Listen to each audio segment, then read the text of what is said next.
Bem-vindos a mais uma porção da Bíblia, dia 75. Mateus capítulo 15, versículos 1 ao 20. Então, alguns fariseus e alguns mestres da lei vieram de Jerusalém para falar com Jesus e lhe perguntaram: por que é que os seus discípulos comem sem lavar as mãos, desobedecendo assim os ensinamentos que recebemos dos antigos? E Jesus respondeu: e por que é que vocês desobedecem ao mandamento de Deus e seguem os seus próprios ensinamentos? Pois Deus disse: respeite o seu pai e a sua mãe. E disse também: que seja morto aquele que amaldiçoar o seu pai ou a sua mãe. Mas vocês ensinam que, se alguém tem alguma coisa que poderia usar para ajudar os seus pais, em sinal de respeito, mas diz: eu dediquei isso a Deus, então não precisa ajudar os seus pais. Assim vocês desprezam a mensagem de Deus para seguir os seus próprios ensinamentos. Hipócritas, Isaías estava certo quando disse a respeito de vocês o seguinte: Deus disse: este povo com a sua boca diz que me respeita, mas na verdade o seu coração está longe de mim. A adoração deste povo é inútil, pois eles ensinam leis humanas como se fossem meus mandamentos. Jesus chamou a multidão e disse: escutem e entendam. Não é o que entra na boca que faz com que alguém fique impuro. Pelo contrário, o que sai da boca é que pode tornar a pessoa impura. Então os discípulos chegaram perto dele e disseram: sabe o que os fariseus ficaram escandalizados com o que o Senhor disse? Jesus respondeu: toda planta que o meu Pai, que está no céu, não plantou, será arrancada. Não se preocupem com os fariseus, são guias cegos, e quando um cego guia o outro, os dois acabam caindo no buraco. Então Pedro pediu: explique para nós aquilo que o Senhor disse antes. Jesus disse: vocês também ainda não entenderam? O que entra pela boca vai para o estômago e depois sai do corpo, mas o que sai da boca vem do coração. É isso que faz com que a pessoa fique impura, porque é do coração que vêm os maus pensamentos, os crimes de morte, os adultérios, as imoralidades sexuais, os roubos, as mentiras e as calúnias. São essas coisas que fazem com que alguém fique impuro. Mas comer sem lavar as mãos não torna ninguém impuro. Levítico capítulo 24. O Senhor Deus disse a Moisés o seguinte: diga aos israelitas que lhe tragam o melhor azeite para manter sempre aceso o candelabro que está na tenda sagrada. Todas as tardes, Arão acenderá o candelabro e o manterá aceso a noite toda. Ali na presença de Deus, o Senhor, do lado de fora da cortina que fica em frente da Arca da Aliança. Essa lei deverá ser obedecida por vocês e pelos seus descendentes para sempre.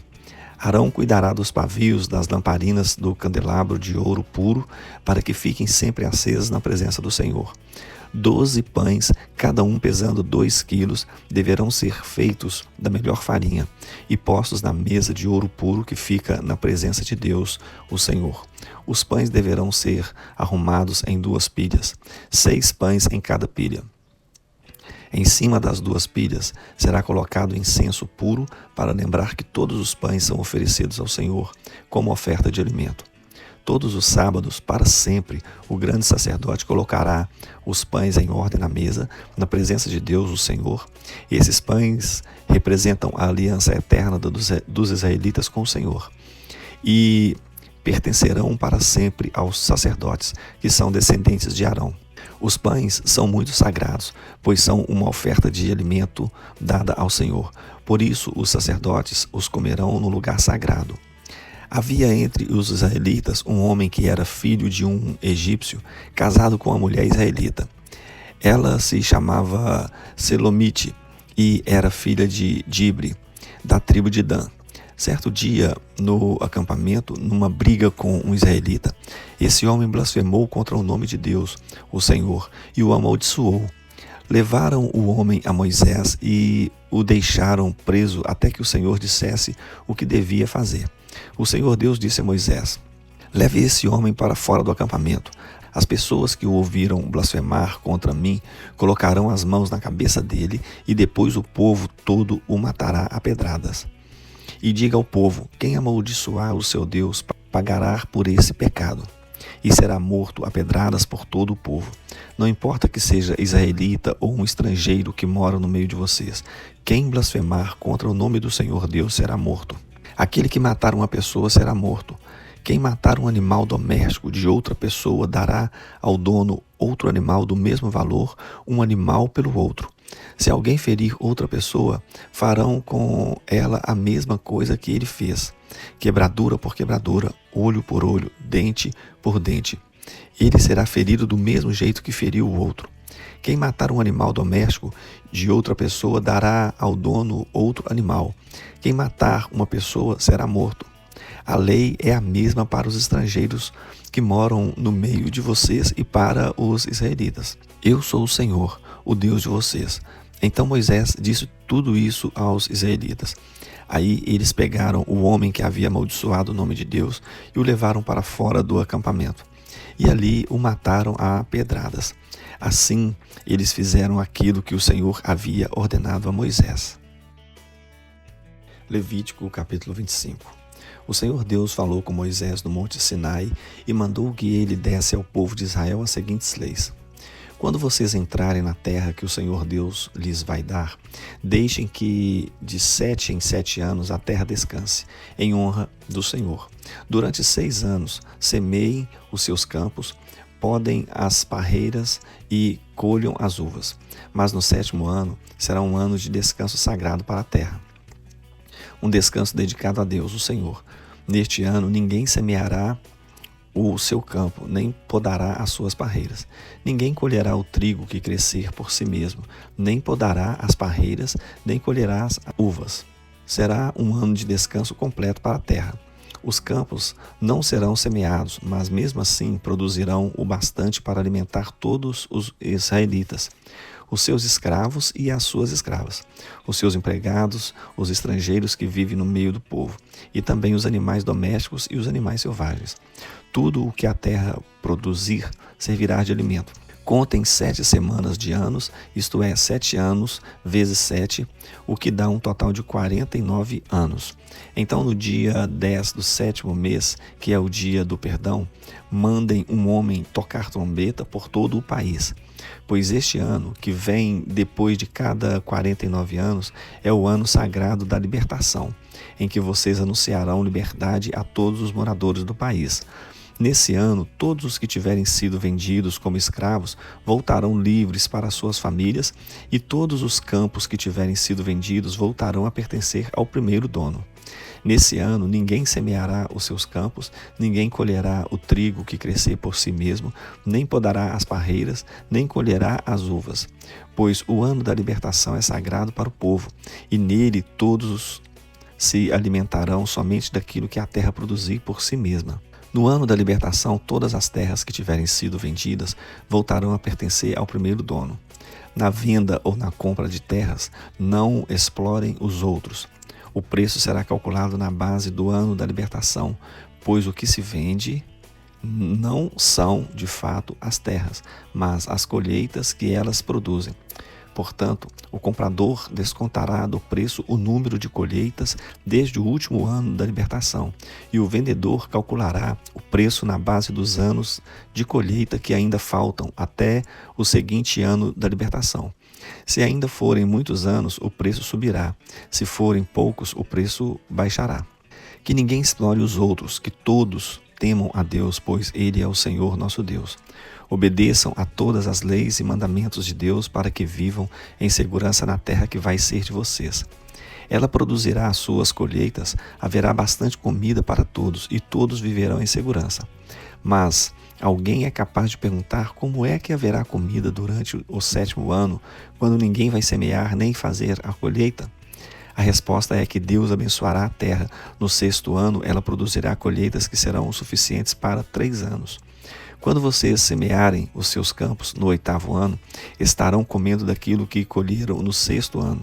E haverá bastante para comerem até a colheita do 9º ano. A terra é de Deus, portanto ela não será para sempre daquele que a comprar. Deus é o dono dela, e para ele nós somos estrangeiros que moram por um pouco de tempo na terra dele. Assim, quando um terreno for vendido, o seu antigo dono será o primeiro a ter o direito de tornar a comprá-lo. Se um israelita ficar pobre e precisar vender uma parte das suas terras, o seu parente mais chegado deve tornar a comprar o que ele vendeu. Mas, se ele não tiver um parente que compre as terras, é possível que mais tarde ele mesmo fique rico outra vez, podendo assim tornar a comprar o terreno que vendeu. Ele descontará o valor das colheitas que o terreno tiver produzido desde o último ano da libertação e calculará o preço a pagar, tendo como base os anos de colheita que ainda faltarem até o seguinte ano da libertação. E assim ele será novamente o dono do terreno. Mas se ele não tiver o suficiente para tornar a comprar o terreno, então este ficará pertencendo ao comprador até o seguinte ano da libertação. Nesse ano, o terreno voltará a pertencer ao primeiro dono. Se um homem vender uma casa que fica numa cidade protegida por muralhas, ele terá o direito de tornar a comprar a casa até um ano depois da venda. Mas, se dentro de um ano ele não comprá-la, então ela pertencerá ao comprador e aos seus descendentes para sempre. Nem mesmo no ano da libertação a casa voltará a ser do primeiro dono. Porém, as casas que ficam em cidades sem muralhas são como os terrenos. O primeiro dono tem o direito de tornar a comprar a casa, e no ano da libertação ele volta a ser o primeiro dono. Os levitas têm sempre o direito de tornar a comprar as suas casas que ficam nas cidades onde moram. Mas, se um levita vender a sua casa numa dessas cidades e não tornar a comprá-la, então no ano da libertação a casa volta a ser dele, pois as casas das cidades onde os levitas moram serão sua propriedade permanente no meio do povo de Israel. Mas os campos em volta das cidades onde os levitas moram não podem ser vendidos, eles pertencem aos levitas para sempre. Se um israelita que mora perto de você ficar pobre e não puder sustentar-se, então você tem o dever de tomar conta dele. Ajude-o como se ele fosse um estrangeiro que mora no meio do povo, a fim de que ele continue a morar perto de você. Não cobre juros sobre o dinheiro que você lhe emprestar. Respeite a ordem de Deus para que esse homem continue a morar perto de você. Não cobre juros sobre o que você lhe emprestar, nem tire lucro dos alimentos que você lhe vender. É isso o que o Senhor, nosso Deus, nos manda fazer. Foi Ele quem nos tirou do Egito para nos dar a terra de Canaã e para ser o nosso Deus. Se um israelita que mora perto de você ficar tão pobre que chegue a ponto de ter de se vender a você para ser seu escravo, não o faça trabalhar como escravo. Trate-o como se ele fosse um empregado ou estrangeiro que mora com você. Ele trabalhará para você até o ano da libertação, e nesse ano ele e os seus filhos irão embora e voltarão para a sua própria família e para as terras dos seus antepassados. Os israelitas são escravos do Senhor Deus, que os tirou do Egito. Eles não deverão ser vendidos como escravos.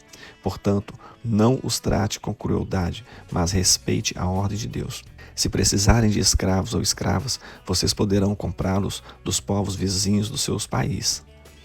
Também poderão comprar os filhos dos estrangeiros que moram no meio de vocês. Essas crianças que nascerem na terra de Israel poderão ser compradas como escravos, e os seus donos poderão deixá-los como herança dos filhos a quem esses escravos deverão servir a vida inteira.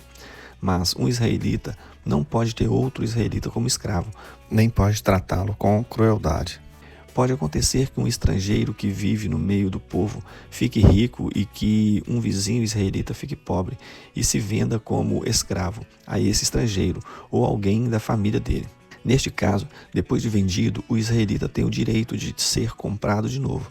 Um irmão, um tio, um primo ou outro parente chegado poderá comprá-lo. Ou, se ganhar bastante dinheiro, ele mesmo poderá comprar sua liberdade. Ele e o homem que o comprou combinarão o preço que deverá ser pago, de acordo com o número de anos desde o ano em que ele se vendeu até o seguinte ano da libertação. O cálculo será feito tendo como base o salário que o empregado recebe. Se ainda faltarem muitos anos até o ano da libertação, ele pagará uma parte maior do dinheiro que recebeu quando se vendeu. Mas se faltarem poucos anos, a parte será menor. O dono o tratará como se ele fosse um empregado que é contratado para trabalhar por ano. Não deixe que o dono o trate com crueldade. E se o homem não for libertado por nenhum desses modos, então, no seguinte ano da libertação, ele e os seus filhos ficarão livres, pois os israelitas são escravos de Deus que os tirou do Egito. Ele é o Senhor, o Deus deles. Eclesiastes capítulo 1, versículo 1 ao 11. São estas as palavras do sábio, que era filho de Davi e rei em Jerusalém. É ilusão, diz o sábio. Tudo é ilusão. A gente gasta a vida trabalhando, se esforçando e afinal, que vantagem leva em tudo isso? Pessoas nascem, pessoas morrem, mas o mundo continua sempre o mesmo. O sol continua a nascer e a se pôr e volta ao seu lugar para começar tudo outra vez. O vento sopra para o sul, depois para o norte, dá voltas e mais voltas e acaba no mesmo lugar. Todos os rios correm para o mar, porém o mar não fica cheio. A água volta para onde nascem os rios e tudo começa outra vez. Todas as coisas levam a gente ao cansaço, um cansaço tão grande que nem dá para contar. Os nossos olhos não se cansam de ver, nem os nossos ouvidos de ouvir. O que aconteceu antes vai acontecer outra vez. O que foi feito antes será feito novamente. Não há nada de novo neste mundo.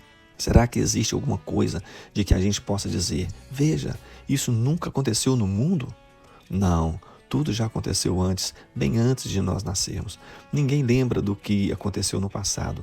Quem vier depois das coisas que vão acontecer no futuro também não vai lembrar delas.